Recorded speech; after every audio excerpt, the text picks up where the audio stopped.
What's up everybody, Matt Maran here for another car review. This is of course the 2020 Chevy Silverado LT Trail Boss. Huge thanks to Chevy for providing me here with the Trail Boss version of the Silverado to review for you guys today.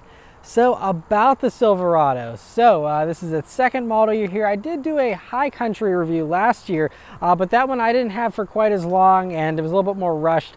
This time I was actually able to spend a whole week here with this Silverado and really get a good chance to compare it with all its competitors.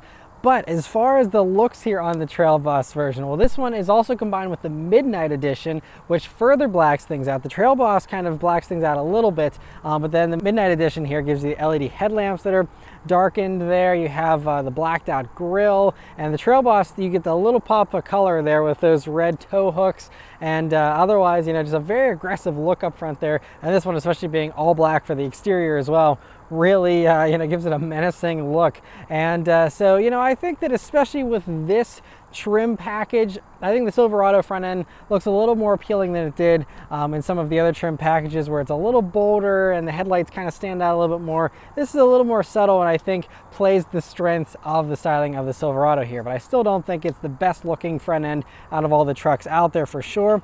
But anyway, coming down to the sides here, the Trail Boss version also has these off-road tires. They're very knobby and they have these 18-inch wheels that are also blacked out, and again give this a very dark look and a very sporty look too. You also have these massive Z71 badges here on the fenders. The Z71 package is another off-road package, and then the Trail Boss trim adds on to that. The Z71 package also gives you this 2-inch lift, as well as having some monotube shocks, which I'll get into more whenever we get to the driving portion, but that 2-inch lift just definitely gives you, again, a more imposing look than you get with a standard Silverado as well. And then going out to the back there, so as you can see, this is the standard bed. So there's the short box, you can usually get. This one's a little bit longer. There's also the long bed version you get in other Silverados. But this bed is really good. I think it's 6'3" and a good size there. It was actually very handy for hauling a bunch of large plastic containers earlier this week. Anyway, whenever you're trying to get into that truck bed though, it has a damp tailgate that has a power open feature there. And then hopping in, I love how you have steps molded into the rear bumper of the Silverado. A lot of the other competitors, try and do some type of step solution, but I think it's just simple to just have the step built into the bumper. I think it looks fine, and it's always there. It's nice and large, easy to access, and makes getting into that bed very, very easy. You have little built-in handles there in the size of the bed too to hop up. With the Midnight Edition, you also get a nice bed liner there as well. And there's various tie downs, and there's actual LED lights there in the truck bed as well that help you at night whenever you're loading stuff up, and that's always a cool touch to have. So you also have little cup holders there in the tailgate and things like that. And so overall, especially in this black color, this thing really looks cool, especially at night. All right, so start up and go for a drive. The Silverado LT Trail Boss here does have keyless access and keyless entry, and so you just have this nice little key here. I just like, a couple buttons here on it. It's nice and small, has a nice weight to it. Really nice key, but of course, like I said, keyless access and all that, so you just leave the key in your pocket, hit the engine start button, and it starts right up. Also, if you're curious to hear about the interior in the Silverado here, my wife and I actually just did a full in-depth interior review on the Silverado here, so you can go watch that. I'll link it above if you want to hear all our thoughts on this interior. Overall, it's par for the course. It's nothing outstanding in this segment, of 1500 class trucks, but there's nothing wrong with it either. It's pretty nice. It's just that there are some that do things a little bit better for very similar money. All right, so setting off in the 2020 Silverado Trail Boss. So the first thing you notice is you're sitting up nice and high. Again, you get that 2-inch lift thanks to the Z71 package. And I'm going to go over all the differences between the Trail Boss and the Z71, because the Trail Boss just adds basically the wheels and tires, the 32-inch wheels and tires, and then you get a 2-speed transfer case. And that's basically the extra $2,000 you're paying over the standard package of the Z71, which gives you the monotube Rancho shocks and also gives you the auto locking rear diff, the skid plates, those types of things. And that's all the Z71 71 package, which you can get for about $2,500, although it is discounted right now on Chevy's site. But anyway, so that's how you get, this higher ride height, which gives you great visibility. A-pillar is pretty thin as well, even with this grab handle and stuff, so pretty good view forward, good view out of the sides, and of course good view out of the back. So I mean, obviously trucks are very easy to see out of, and this one's no different. Other things to note here in the Silverado, everything is very predictable, so the steering has a nice predictable weight that feels good, good amount of feeling through it as well. Throttle response is also very predictable, just feels good, has a nice little bit of resistance, but it's very responsive, especially paired up with this 10-speed automatic you get here in these higher versions of the Silverado. It is really, really good, and so everything just feels very natural and just how you would expect it to feel and want it to feel, and so that's great. The brakes also start to bite right towards the top of the pedal. Very responsive brakes, and so those feel really good too. But there is a sport driving mode here. You can change with the little mode selector on the left-hand side. So I put that into sport mode, and let's turn down onto this back road and see how it does. Here we go. Instant response. And it takes off. This thing really hauls nicely as it throws my camera gear around there. So we have this 6.2 liter V8 engine, which is an optional upgrade here on the Trail Boss. Typically you get a 5.3 liter V8. You get an extra 35 horsepower with the 6.2 for about $2,500 extra. And so you get a grand total of 420 horsepower, 460 pound-feet of torque. And so it gives you a very punchy feeling. And this thing doesn't waste any time. It really gets up and goes the second you stand on that gas. It is very responsive, very well done, and again, this 10-speed auto just is so well programmed that it's never trying to start in too high of a gear or anything. I mean, you put your foot to the floor, it instantly goes forward. It really, really is good.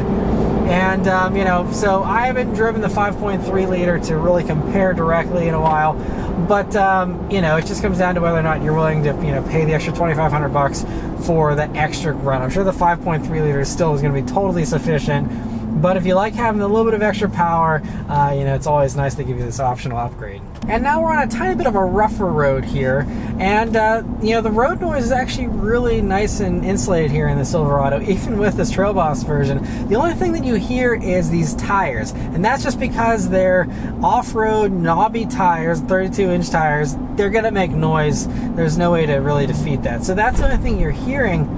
Otherwise, it's actually very refined and feels very nice in here. But anyway, we're kind of some corners here. See how it handles them. Pretty tight corners as well. Obviously, I'm not going to be pushing this much like I do the sports cars or anything like that. But it is a pretty flat handling feel for a truck. I'm pretty impressed, because even some of the other stuff like Raptors and things like that really have soft suspensions, so they can, go off jumps and everything else. This is a lot stiffer, and so it means that in corners, it does have, better handling. The only problem is you don't get much grip from off-road tires like this. So that's going to be your downfall. Obviously, you're not buying this to have it be a sport truck. So it handles itself fine, though, for, your normal commuting, all that kind of stuff.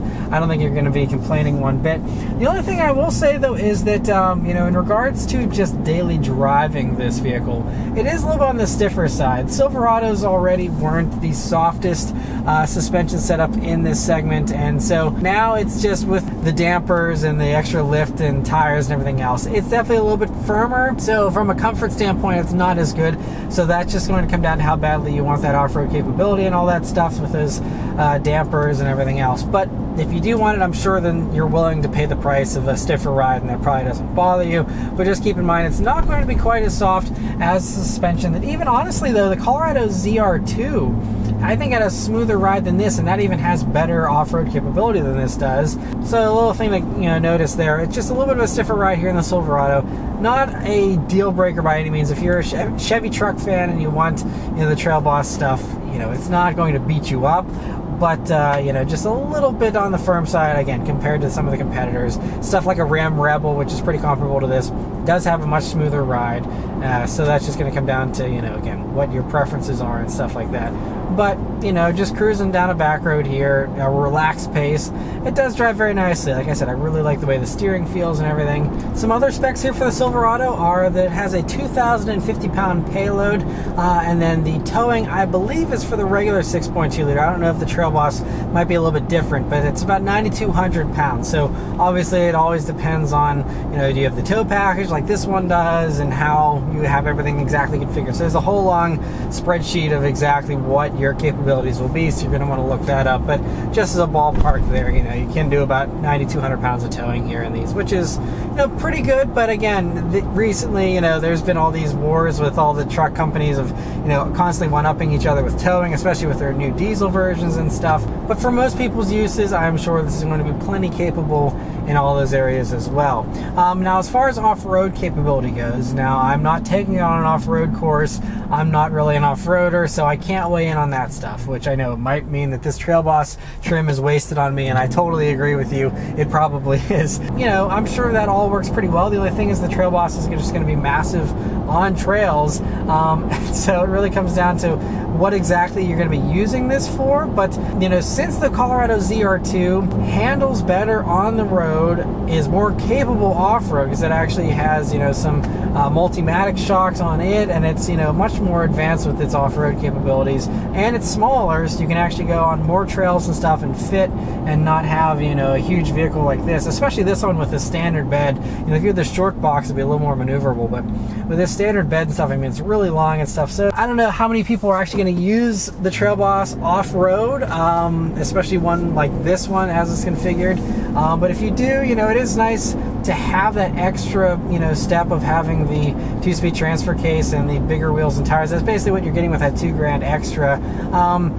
But honestly, I feel like the Z71 package for, $2,000 less is going to give you the lift, which is one of the things you're going to, probably want a little bit more. You can always do wheels and tires on your own and stuff. But getting them from Chevy here, if you do like these, it probably makes sense to, it'd probably be cheaper just to upgrade to the Trail Boss here. But if you want to do your own wheels and tires and stuff, you just want the lift, I think the Z71, saves you a little bit of money. And, I don't know how many people are really going to need that 2-speed transfer case. If you do, go for it. If not, I think for light off-roading, you're going to be totally fine, obviously, with the Z71 package still. Otherwise, so just the other basic things here in my week of driving. So one of the things was the fuel economy here in the Silverado. So these are rated at 15 in the city, 19 on the highway, and 17 combined. And so in my 100 miles of driving, which again didn't do any heavy hauling, all I did was throw some plastic storage containers in the back seat and in the truck bed there. And aside from that, didn't do any heavy hauling or anything. Didn't really do much idling, just a little bit to film this interior. Otherwise, just kind of mostly stop and go driving, back roads driving, that kind of stuff. And anyway, I only managed to get 12.9 mpg. So I'm even, a solid 2 mpg less than that city rating, which is usually about what I get in other vehicles. In my week of driving, I end up usually getting about 2 mpg less than the city rating, just because of the stop and go driving I do, I guess, for some reason. It gets a little bit lower, but still, it would have been nice to see a little bit higher than this. I did do a little bit of highway driving, not a lot, but I was hoping that would raise the fuel economy up a little bit. Didn't really do much for it, but it's a truck. It's especially getting the 6.2 liter. It's going to be a little bit thirstier than the 5.3 liter. Although the active fuel management, they call it, which is the cylinder deactivation here in the 6.2, is more advanced than it is in the 5.3. And the 5.3 just shuts off half a bank of cylinders and just turns it into a 4-cylinder basically. Versus with the 6.2 liter here, it's more advanced, so it can shut down any number of cylinders it decides it needs to in order to maximize your efficiency. So it is a little bit more advanced, so maybe you will be able to eke out slightly better fuel economy. You just have to wait and see. It's really hard to tell, I guess, without living with one, what your experience would actually be. But cylinder deactivation and stuff, it does seem to help a little bit, but I don't think it does a wild difference. So I think if you want better fuel economy, you're probably better off just getting the 5.3, having sufficient power, totally fine. Still got a very solid, reliable V8. And so the last thing to mention here is the pricing in the Silverado LT Trail Boss. So you can get the Trail Boss trim, by the way, in the custom trim level of the Silverado, which is a little bit cheaper, gives you less luxury features and things like that. Not that this one is super luxurious, but the LT trim does give you some nice stuff like LED headlights, auto climate control, heated seats, things like that you're probably going to want. And so it's nice that they have it in that cheap trim if you really want something bare bones. But like I said, honestly, I think that if you're trying to save money and you want to go off-road, just get the Colorado unless you need the extra space for whatever reason. But it's not that the Colorado is too small or anything. So I think that's going to be the better pick for most people if you actually are serious about off-roading a Chevy truck. If you're not though, then I think this is going to be fine if you want the larger size and stuff. This one, by the way, so most of the Trail Boss is the LT Trail Boss trim here that starts around $50,000. This one has tested is just under 60. It's like 59 and change. And yes, it's almost $60,000. You're still only in an LT trim. You're not in a high country or anything like that. Those are even more expensive, which is kind of crazy that just an LT with this stuff is already basically 60 grand. But that's just the state of trucks these days. They're all very expensive. And so there's really no workaround from that, again, aside from going for the Colorado ZR2, which I think would be my recommendation. But it is worth noting that the Ram Rebel is right around the same price, and at that very similar price point, you get all the same basic features, the leather, the heated seats, and they even throw in the massive 12-inch touchscreen in the Ram, as well as having a much more luxurious interior in the Rams than what you get in the Chevy. And so I think that that's very strong competition here for the Silverado that makes the Silverado feel a little bit behind the competitors. And also, whenever you're looking at something that's nearly $60,000, the Ford Raptor starts at $58,000, and then even if you put in the 801A package onto a Raptor so that you have the leather heated seats, those types of things, you're still only $3,000 more than the Trail Boss. So if you actually want to have legitimate off-roading, which is why I'm guessing you're into the Trail Boss version, for a few $1,000s more, you can have a much more capable truck there with the Raptor as well. So it kind of puts the Silverado in a tricky position. If you're someone who wants the longer bed and the off-road capability, I guess that's one niche where this fills that void. But aside from that, I think there's some very strong competitors at that price point. But it is really nice that Chevy bundles in, the wheels and tires, since they know most people are probably going to do that kind of stuff anyway, and you bundle it in with the price of the vehicle, bundle it into your financing or whatever you're doing. And, it's nice that they do offer this Trail Boss trim. And I think it's a very cool name too, the Trail Boss. I love the graphics on the side and stuff like that. It's just a fun little thing that they do, and I'm glad they do kind of an off-road package for people who don't want to go for, the Raptors and all those really high-end, trucks, and instead are okay with just a little bit of off-road capability. I think this is a really nice kind of happy medium for a lot of people. And so yeah, I'm glad that Chevy offers it. It would be cool if they did an actual Silverado ZR2. We'll see, if that comes down the road. There's rumors of that someday. But in the meantime, I think the Trail Boss is a very cool little add-on here to the Z71 package. And yeah, as long as you don't mind the road noise and the stiffer ride here and stuff, I think it's a cool package to get. But anyway, let me know your thoughts on the Silverado in the comments below. Thank you guys very much for watching. I'll see you on the next one. Take care.